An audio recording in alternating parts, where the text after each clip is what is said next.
Assalamualaikum warahmatullahi wabarakatuh. Apa kabar petani maju Indonesia? Marilah pada hari ini kita sama-sama berdoa kepada Yang Maha Kuasa agar kita semua diberikan kesehatan dan kelancaran dalam melaksanakan aktivitas. Karena kita semua mempunyai semangat dan motivasi yang tinggi untuk selalu melakukan hal-hal yang terbaik. Dalam kesempatan pertemuan kita pada hari ini, kita akan membahas masalah sepele tetapi berdampak besar terhadap pertumbuhan dan perkembangan tanaman jagung dan pada akhirnya juga berpengaruh terhadap produksi tanaman jagung kita, yaitu adalah bagaimana cara mewaspadai, mengamati dan mengatasi penyakit fisiologis pada tanaman jagung. Karena penyakit fisiologis adalah penyakit yang berasal dari bukan makhluk hidup atau patogen. Dia berasal dari faktor lingkungan dan faktor nutrisi. Waspadai, amati dan atasi penyakit fisiologis pada tanaman jagung. Jagung atau Zea mays adalah tanaman pangan penghasil karbohidrat yang terpenting di dunia. Saat ini, jagung sudah menjadi komoditas penting selain pangan, misalnya, yaitu sebagai bahan baku, produk industri, farmasi, kosmetika, kimia dan energi. Masih rendahnya produksi jagung di Indonesia disebabkan oleh banyak faktor, terutama serangan hama dan penyakit tanaman. Di mana serangan oranisme pengganggu tanaman ini berawal dari benih, perkecambahan, pertanaman muda atau pertumbuhan vegetatif, pertumbuhan generatif, perkembangan tongkul, bahkan sampai panen. Di mana semua fase pertumbuhan dan perkembangan tanaman jagung terancam serangan penyakit. Bermacam-macam gangguan dari organisme pengganggu tanaman yang menyerang tanaman jagung. Sebagian disebabkan oleh serangan hama seperti serangga, tungau, dan tikus. Sebagian lagi merupakan penyakit yang disebabkan oleh bakteri, jamur atau cendawan, nematoda, hingga virus. Namun, kita juga harus waspada dengan penyakit fisiologis yang bisa menyerang tanaman jagung tanpa kita sadari dan mengakibatkan akan gangguan serta kerugian yang tidak sedikit. Berbeda dengan penyakit jagung lainnya, penyakit fisiologis pada tanaman jagung tidak disebabkan oleh patogen atau penyebab penyakit. Penyakit ini bisa menyerang karena faktor lain yang berasal bukan dari makhluk hidup atau patogen, dan penyebabnya banyak faktor. Faktor tersebut antara lain: 1.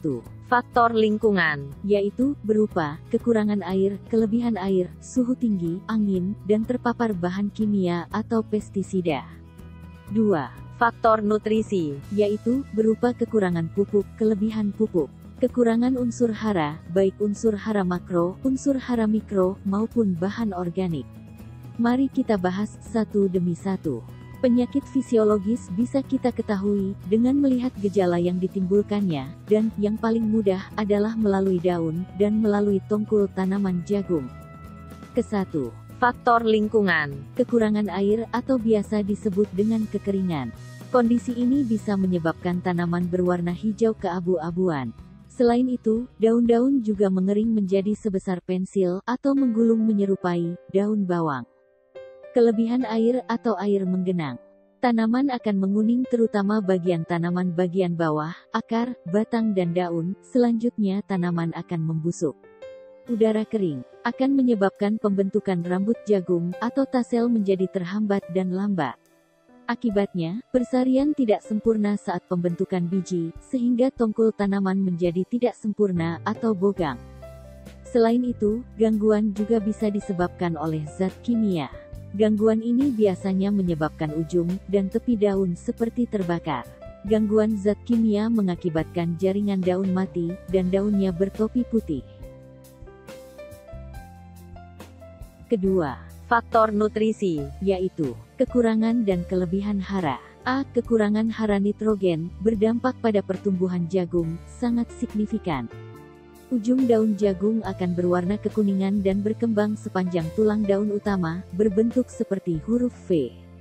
Tongkul jagung, akibat kekurangan nitrogen, ditandai dengan ukuran tongkul yang kecil, kadar protein rendah, dan ujung tongkul tidak berbiji atau tidak muput. B. Sebaliknya, tanda-tanda tanaman jagung terlalu banyak menerima asupan nitrogen.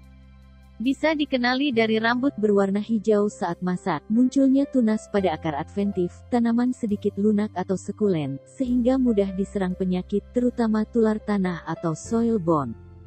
Hal ini karena kadar nitrogen yang tidak seimbang dengan mineral lain di dalam tanah. C. Tanaman kekurangan fosfor. Daunnya akan berwarna ungu kemerahan. Terutama hal ini bisa diamati pada tanaman yang masih muda. Batang tanaman bengkok, tidak kokoh, dan cenderung rawan.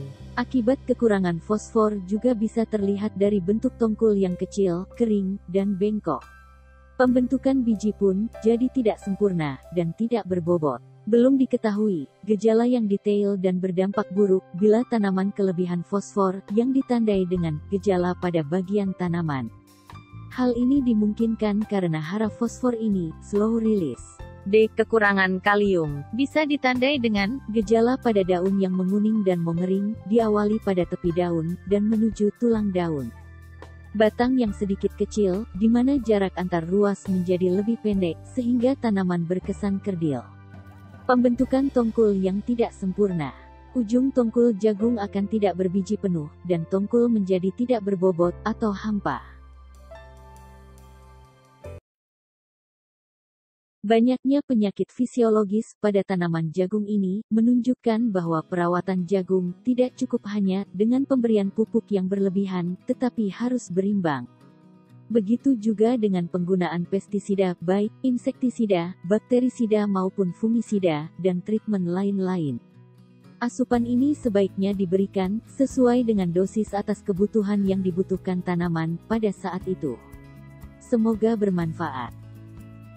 Demikianlah hal-hal yang penting menurut kami yang bisa kami sampaikan pada hari ini, dan semoga bisa dimengerti dan dipahami serta bisa menjadi bahan masukan untuk tetap pertumbuhan dan perkembangan tanaman jagung kita sehingga memberikan produksi yang baik buat kita. Kiranya cukup sekian. Apabila ada kesalahan kami mohon maaf. Billahi taufiq wal hidayah. Assalamualaikum warahmatullahi wabarakatuh.